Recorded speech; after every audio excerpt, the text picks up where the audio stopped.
Question number 65. Find perfect square numbers between 101 and 200. Now, what is meant by perfect square numbers? Perfect square number means all those numbers which are obtained when we multiply two similar numbers is known as perfect square number. For example, if I write 4, it is a perfect square number because two similar numbers multiplication, or when we square a number we get 4. So this is known as perfect square number. If I write 9, it is also a perfect square number because 3 into 3, two similar number, when we have squared we got this 9. 169, it is also a perfect square number because two similar numbers multiplication or square of 13 gives you 169. So all these numbers which are obtained when we multiply two similar numbers, or when we find square of any number, square means 2 times multiplying, then we get the perfect square numbers. Now instead of this, if I write 160, is it a perfect square number? No, because 2 into 80 can give you 160, but they are not two similar numbers. So we are not getting 160 by squaring any number or multiplying any same number twice. So it is not a perfect square number. So in this question, you have to find the perfect square numbers between 101 and 102. And 200. That means the set of all numbers between these two limits, 101 and now if I go from 101 to 200, these are the two limits, the perfect square numbers will be within this zone. So how will I do? We know number 1, perfect square number means when we multiply the same number twice we will get those numbers. And the second condition, what do we know? The number should be between 101 to 200. So you just start your calculation like this: 1 ones are 1, 2 twos are 4, 3 threes are 9, 4 fours are 16. So these are all perfect square numbers, but they all are below 100. So which is the perfect square number which is above 100? Check. 8 eights are 64, 9 nines are also gives you 81, 10 tens are 100, that is also below it. So 11 elevens are 121. So 121 is a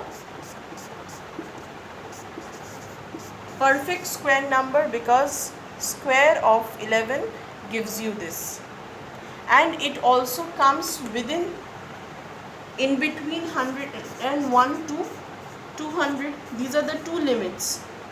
So two conditions are given. It has to be a perfect square and it has to lie between these two limits, 101 and 200.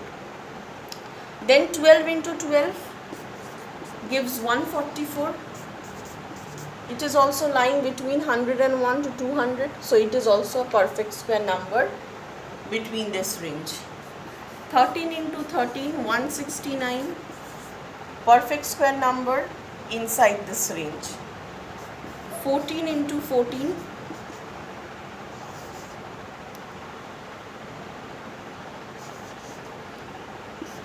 196. This number is also within this range. Now when you do 15 into 15,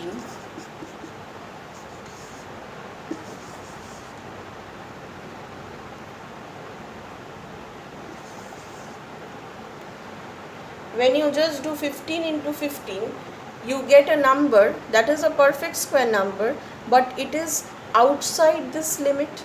So only 121, 144, 169 and 196, these numbers are not only perfect square, but they also fit inside the given range 101 to 200.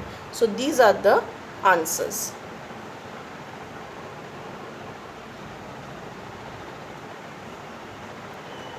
Now question number 66 of exercise 37. Find the value of root over 12 square plus 16 square. So how will you do? So inside the square root you have to find 12 square, means 12 into 12. So I am breaking it down, plus 16 square means 16 has to be multiplied 2 times, and in between them there is a plus sign. So you will individually find out the multiplied result. 12 into 12 gives you 144, plus 16 into 16 gives you 256. So now you will add the numbers. So after finding square, so the question asked you find the root over of 12 square and 16 square. Next step, 12 square you have broken down, 12 into 12, 16 square means 16 into 16, and you need to add them. 12 square gives 144, 16 square give 256, and now you add.